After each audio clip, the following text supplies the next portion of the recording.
हाँ जी, देखो आज हम विश्व मानचित्र में कुछ स्थान भर रहे हैं। ये विश्व मानचित्र जो भर रहे हैं हम, इस लोकेशन अगर पता है आपको तो रटने की आवश्यकता नहीं पड़ेगी।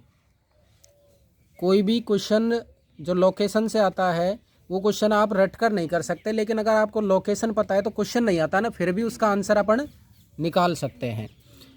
एक बार हम बात करते हैं मुख्यतः महाद्वीपों के बारे में कि पहला जो महाद्वीप है क्षेत्रफल की दृष्टि से सबसे बड़ा महाद्वीप कौन सा है? एशिया। एशिया महाद्वीप के बाद दूसरे नंबर पर है अफ्रीका, तीसरे नंबर पर है उत्तरी अमेरिका, चौथे नंबर पर है दक्षिणी अमेरिका, पांचवें नंबर पर है अंटार्कटिका, छठे नंबर पर है यूरोप और सातवें नंबर पर ऑस्ट्रेलिया। विश्व का सबसे छोटा अगर महाद्वीप है तो वो कौन सा है? ऑस्ट्रेलिया। सबसे बड़ा महाद्वीप कौन सा है? एशिया। ये दो प्लेटें हैं, दो प्लेटें विखंडित हुई है, उसके कारण ये महाद्वीपों का निर्माण हुआ है। उत्तरी प्लेट जो है उसका नाम कौन सी प्लेट है?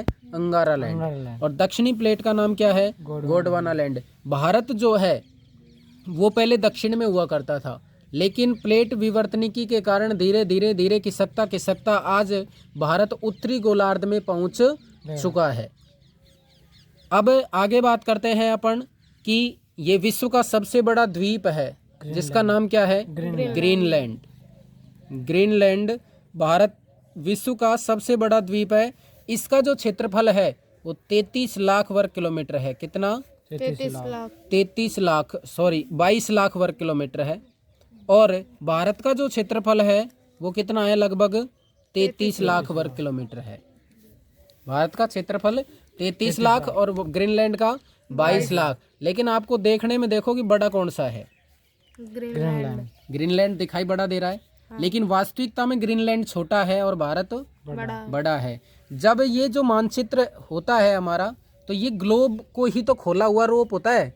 तो ग्लोब को खोलने पर जो उत्तरी और दक्षिणी गोलार्ध वाले क्षेत्र हैं वो दिखाई बड़े देते हैं, और ये ग्लोब पर लगभग बीच में आता है, इसलिए ये ज़्यादा खुलता नहीं है। वास्तविकता में ये बड़ा है और ग्रीनलैंड क्या है? छोटा। अब इस चीज को हम ग्लोब पर देखेंगे तो ग्रीनलैंड छोटा है जबकि और भारत क्या है?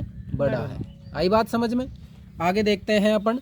ये तो विश्व का सबसे बड़ा द्वीप है, ये विश्व का सबसे बड़ा महाद्वीप है, और ये जो क्षेत्र मैंने गोला किया है अभी, ये विश्व का सबसे बड़ा द्वीपीय समूह है।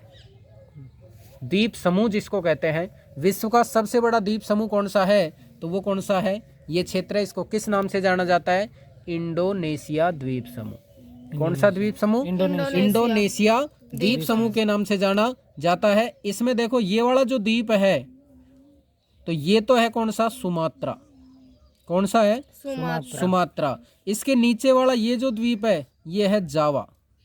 कौन सा? जावा। सुमात्रा और जावा दोनों के बीच में यहाँ पर एक गर्त है जिसका नाम है सुंडा गर्त। क्या नाम है? सुंडा गर्त। ये जो हिंद महासागर में आपको यहाँ दिखाई दे रहा है ये द्वीप, इस द्वीप का नाम है मेडागास्कर। कौन सा द्वीप है? मेडागास्कर। मेडागास्कर। ये जो द्वीप है इसको किस नाम से जाना जाता है? आइलैंड। कौन सा? आइलैंड। आइलैंड। अब बताओ विश्व का सबसे बड़ा महासागर कौन सा है? तो कौन सा आएगा? पैसिफिक ओशियन यानी प्रशांत महासागर। प्रशांत महासागर अगर मानचित्र पर देखेंगे तो पूर्व में भी है और पश्चिम में भी है, इधर की साइड भी है और इधर की साइड भी। यहाँ भी कौन सा महासागर है? प्रशांत महासागर है, क्योंकि ये हमारा जो ग्लोब को अगर अपन बीच में से देख काटते हैं तो ये दोनों साइड फैल गया। मानचित्र पे होने के कारण ये दोनों साइड है, जबकि ग्लोब पर देखेंगे तो आपको एक साथ ही दिखाई देगा। बीच में ये जो, हाँ एक चीज और पूछा जाता है कि प्रशांत महासागर का आकार कैसा है? तो त्रिभुजाकार। उसके बाद में ये एस आकार का महासागर है। ये कौन सा है? अटलांटिक। अटलांटिक महासागर है, एस आकार का है। उसके बाद में यहाँ पर ये एम आकार का महासागर है। एम आकार का महासागर कौन सा है? हिंद महासागर। क्रम से यही है नंबर 1 प्रशांत महासागर, उसके बाद में अटलांटिक, उसके बाद में हिंद, और वर्तमान में जो महासागरों की संख्या है वो कितनी है? 4 है। तो ऊपर वाला जो महासागर है उसका नाम है आर्कटिक। कौन सा महासागर? आर्कटिक महासागर। इस तरह 1, 2, 3 और 4 ये क्षेत्रफल की दृष्टि से इनका क्रम भी यही है, सबसे बड़ा, उससे छोटा, उससे छोटा, सबसे छोटा। बात समझ में आई? आगे देखिएगा, ये जो इधर द्वीप 2 दिखाई दे रहे हैं आपको, ये कौन से द्वीप है? न्यूजीलैंड का नाम सुना है आपने? हाँ। न्यूजीलैंड के द्वीप हैं ये, उत्तरी न्यूजीलैंड और दक्षिणी न्यूजीलैंड। उत्तरा वाला जो ये द्वीप है इसको किस नाम से भी जाना जाता है? ऑकलैंड। किस नाम से? ऑकलैंड। ऑकलैंड के नाम से जाना जाता है। यहाँ देखिएगा, ये जो द्वीप समूह है, यहाँ एक द्वीप समूह है, यहाँ पर एक सागर है जिसका नाम है कैरिबियन सागर। कौन सा सागर? कैरिबियन सागर। और ये द्वीप समूह है, इसका नाम भी क्या है? कैरिबियाई द्वीप समूह। कैरिबियाई द्वीप समूह के नाम से जाना जाता है। यहाँ पर ये जो द्वीप है वो द्वीप का नाम है क्यूबा। कौन सा द्वीप है? क्यूबा। और क्यूबा को क्या कहा जाता है? चीनी का कटोरा। विश्व में सबसे ज्यादा गन्ना उत्पादन करने वाला अगर देश है तो वो क्यूबा है। और अपने पड़ोसी देशों में करें बात तो चीन का नंबर 1 है। और अगर भारत की बात करें तो उत्तर प्रदेश गन्ना उत्पादन में पहले स्थान पर है, लेकिन उत्तर प्रदेश में गन्ना शोधन की इकाइयां कम है, इसलिए महाराष्ट्र चीनी उत्पादन में नंबर 1 पर है। आगे बात करते हैं। देखो, ये जो द्वीप आपको दिखाई दे रहे हैं, ये जूते के आकार में, जो द्वीप है उसका नाम है जापान। यहाँ 4 द्वीप है, एक द्वीप नहीं है। वैसे द्वीप तो बहुत सारे हैं यहाँ, लेकिन अपन जो मुख्य रूप से द्वीप पढ़ेंगे इसमें जानेंगे, 4 द्वीप है। होन्शु, होक्काइडो, क्यूशु और शिकोकू। कितने द्वीप है जापान के? 4। होन्शु, होक्काइडो, क्यूशु और शिकोकू। ये 4 द्वीपों पर जापान बसा हुआ है, लेकिन जापान जो है वो समुद्र में है, द्वीप है, यहाँ द्वीपों पर बसा हुआ है। तो जब भी तापमान बढ़ता है तो जापान को सबसे पहले संकट होता है, क्योंकि तापमान बढ़ेगा तो समुद्र का स्तर बढ़ेगा, और समुद्र का स्तर बढ़ेगा तो जापान जलमग्न हो सकता है। इसलिए विश्व में जितनी जगह भी ज़्यादातर पर्यावरण जो कार्यक्रम चलते हैं पर्यावरण को बचाने में, वो जापान सबसे आगे रहता है। जापान सबसे आगे रहेगा विश्व में जितने भी पर्यावरण कार्यक्रम चलते हैं उनमें। अब महाद्वीप विशेषों में अपन कुछ देशों की बात कर लेते हैं। तो ये उत्तरी अमेरिका जो महाद्वीप है, इसमें ये वाला जो क्षेत्र है, ये क्षेत्र कहलाता है अलास्का। क्या कहलाता है? अलास्का। और अलास्का के बगल में ये वाला जो क्षेत्र है, ये एक देश है कनाडा। कनाडा। आप बताएंगे कनाडा से भारत ने कौन सी शक्ति ग्रहण की है? भारत ने कनाडा से जो शक्ति ग्रहण की है वो की है संघ का नाडा। कौन सी? संघात्मक शासन व्यवस्था। संघात्मक शासन व्यवस्था कहाँ से ली है? कनाडा से। उसके बाद में है यूएसए, जिसको आप प्रॉपर यूएसए कहते हैं ना, ये संयुक्त राज्य अमेरिका, ये वाला है। इसमें कितने हैं देश? 50 राज्य हैं यहाँ पर। और इसके नीचे, संयुक्त राज्य अमेरिका के नीचे ये जो है, ये है मैक्सिको।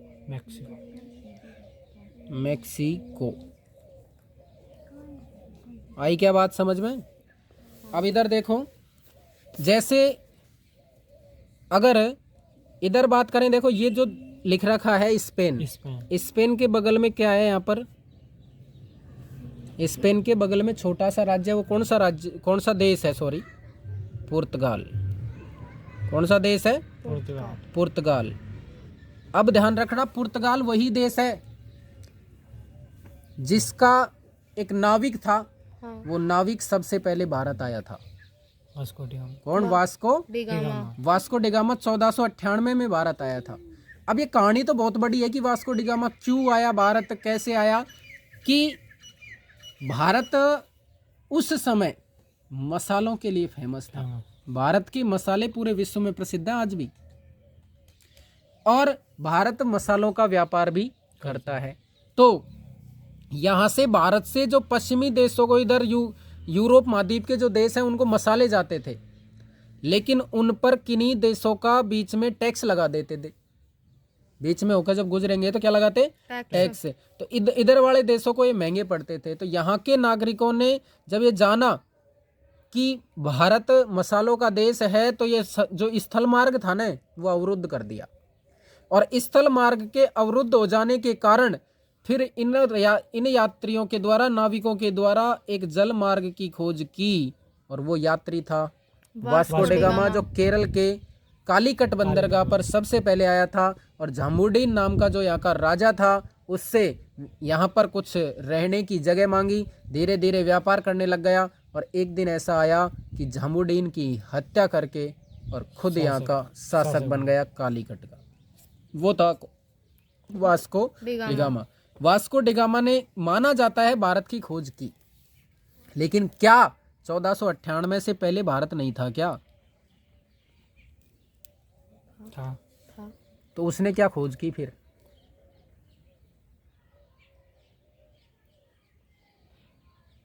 मानचित्र रूप में दर्शा।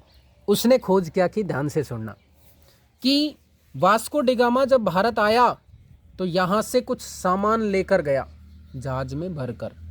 यहाँ का धन जो उसने लूटा था अपना अधिकार करके, उसको लेकर गया जहाज में भर के। जहाज में भरकर ले जा रहा है तो रास्ते में देखेंगे नहीं क्या लोग? देखेंगे कि ये कहाँ से आ रहा है। पहली बार आया, दूसरी बार आया तो 11 जहाज भरकर ले गया, तीसरी बार आया 15 जहाज सोने की असरफियों से आकर भरकर ले जा रहा है। तो ये जहाज कहाँ से आ रहे हैं पता नहीं लगेगा दुनिया वालों को। तो दुनिया वालों को पता लगा कि एक ऐसा भी मुल्क है जहाँ पर इतना सोना है, जहाँ डाल डाल पर सोने की चिड़िया करती है बसेरा, वो भारत देश है मेरा।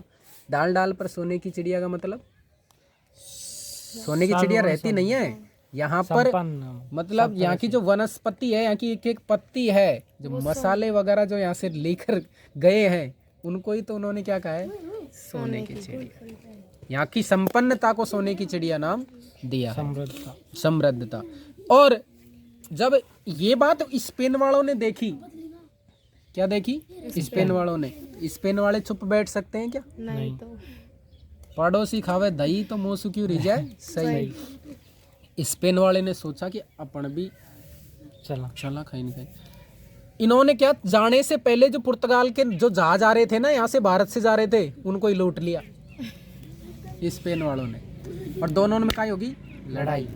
जब लड़ाई होगी तो ये दोनों अपने, इनका एक गुरु था, धर्म गुरु, जिसका नाम था पोप के पास गए। पोप ने कहा कि तुम लड़ते क्यों हो? दुनिया तो इतनी बड़ी है, तुमसे जितना लूट सके उतना लूटो। यानी इन्होंने ये जो संपूर्ण विश्व है इसको कितने भागों में बांट दिया? 2 भागों में बांट दिया। एक को पश्चिमी दुनिया और एक को पूर्वी दुनिया नाम दे दिया। और पूर्वी दुनिया को जो लूटने का काम किया वो पुर्तगाल वालों ने किया, और पश्चिमी दुनिया को जो लूटने का काम किया वो कोलंबस यानी स्पेन वालों ने किया। और यहाँ जो स्पेन का नागरिक था कोलंबस, वो आया तो इधर था अपनी भारत की साइड, लेकिन रास्ता भ्रम हो जाने के कारण वो कहाँ पहुंच गया? अमेरिका में। और उस समय जब वो वहाँ पहुंचा अमेरिका में, तो उस समय एक जनजाति थी वहाँ पर, बढ़िया समृद्ध जनजाति थी। तो उस जनजाति का नाम था रेड इंडियन। क्वेश्चन पूछा जा सकता है आपसे कि रेड इंडियन जनजाति कहाँ पर पाई जाती है, भारत में या अमेरिका में? अमेरिका में। उसको लूटा और वहां से जहाज भर भर कर आए। और ये काम तो अमेरिका ने हमसे पहले ही कर लिया था। और कब कर लिया था? 1492 में। यानी स्पेन ने उससे पहले कर लिया, भारत से भी, मतलब पुर्तगाल से पहले। 1492 में पुर्तगालियों ने लूटा किसको? अमेरिका को। तो 1492 में तो अमेरिका की खोज की कोलंबस ने। किसने? कोलंबस ने। और 1498 में भारत की खोज की थी वास्को डे गामा। बात समझ में आई होगी। अब आज भी अगर बात करें केरल की, तो केरल को मसालों की नगरी के नाम से जाना जाता है। आज भी सबसे ज्यादा मसाले दक्षिण भारत में ही होते हैं। मसालों की क्वालिटी भी वहीं मिलेगी। कहाँ पर? दक्षिण भारत में। आई यह बात समझ में? तो भारत तो पहले भी था, अब भी है और आगे भी रहेगा। लेकिन उन्होंने तो एक ऐसे मुल्क की खोज की थी जहाँ से इतना धन लुट कर आ रहा है, जहाँ से लूटा जा सकता है, ऐसे मुल्क की खोज की थी। आपको पता होना चाहिए भारत आने वाले पहले विदेशी अगर कोई थे तो वो पुर्तगाली थे। पुर्तगाली से पहले। भारत सबसे पहले किसी का उपनिवेश बना तो वो पुर्तगालियों का था। और भारत सबसे बाद में आजाद भी पुर्तगालियों से हुआ है। यानी पुर्तगाली भारत सबसे पहले आए और सबसे बाद में छोड़ कर गए हैं। लंबे दौरान तक पुर्तगालियों ने भारत का शोषण किया है। और खास तौर से पुर्तगालियों ने सबसे लास्ट में जहाँ से छोड़ा है वो स्थान है गोवा। गोवा को 1961 में ऑपरेशन विजय चलाकर पुर्तगालियों से मुक्त करवाया है और 1987 में गोवा स्वतंत्र राज्य बना है। यानी 1961 से लेकर 1987 तक गोवा एक दमन द्वीप के साथ यूनियन टेरिटरी था। केंद्र शासित प्रदेश था किसके साथ? दमन द्वीप के साथ। लेकिन 1987 में जब गोवा को स्वतंत्र राज्य का दर्जा दे दिया तो दमन द्वीप अलग केंद्र शासित प्रदेश हो गया। आज दमन द्वीप स्वतंत्र केंद्र शासित प्रदेश नहीं है। दमन द्वीप और दादर नगर हवेली संयुक्त रूप से केंद्र शासित प्रदेश है। आज भारत में केंद्र शासित प्रदेशों की संख्या 8 है और राज्यों की संख्या 28। बात समझ में आई क्या? आगे देखते हैं। ये देखो, एक घोड़े की आकृति में आपको कुछ दिखाई दे रहा है। ये घोड़े की आकृति में जो दिखाई दे रहा है ये क्या है? कोई देश नहीं है ये विश्व की सबसे बड़ी झील है। विश्व की सबसे बड़ी झील है ये कैस्पियन सागर। कौन सी? कैस्पियन सागर झील है ये। लेकिन खारे पानी की है ये। कैसी है? खारे पानी। विश्व की सबसे बड़ी खारे पानी की झील है तो वो कैस्पियन सागर है। और ये 5 देशों से घिरी हुई है। कितने देशों से? 5 देशों से घिरी हुई है ये झील। और अगर बात आपसे की जाए कि विश्व की सबसे बड़ी मीठे पानी की झील कौन सी है, तो देखो इधर की साइड ये जो झील है मीठे पानी की, यहाँ 5 झीलें हैं। कितनी? 5 झीलें हैं यहाँ पर। ये 5 झीलें अंगुली के आकार की है। ये अंगुली के 5 अंगुली है ना अपनी हाथ की, उस आकार की है। तो इनको अंगुल नुमा झील कहा जाता है। और इस क्षेत्र को, अगर इस क्षेत्र की बात करें तो इस क्षेत्र को क्या नाम से जाना जाता है? Great lakes. ग्रेट लेक किस नाम से जाना जाता है? Great Lakes. यानी 5 विश्व की महान झीलों के नाम से ये जानी जाती है। और अगर आपको जिंदगी भर के लिए ये झीलें याद रखनी है क्रम से, तो आप देखिएगा कैसे याद रखेंगे आप। एक ट्रिक है छोटी सी। सुपर मिशन है, सुपर मिशन है ई आंटी। सुपर मिशन है ई आंटी, याद रह जाएगी। सुपर मिशन है ई आंटी। सुपर से सुपीरियर। कौन सी? सुपीरियर। मिशन से मिशिगन। कौन सी? मिशिगन। है से ह्यूरन। है से ह्यूरन। ई से ईरी। ई से ईरी। और ऑन्टी से ओंटेरियो। इस प्रकार ये 5 जिले क्रम से हैं। सबसे पहले सुपीरियर, सुपीरियर के बाद में मिशिगन, मिशिगन के बाद में ह्यूरन, ह्यूरन के बाद में ईरी, ईरी के बाद में ओंटेरियो।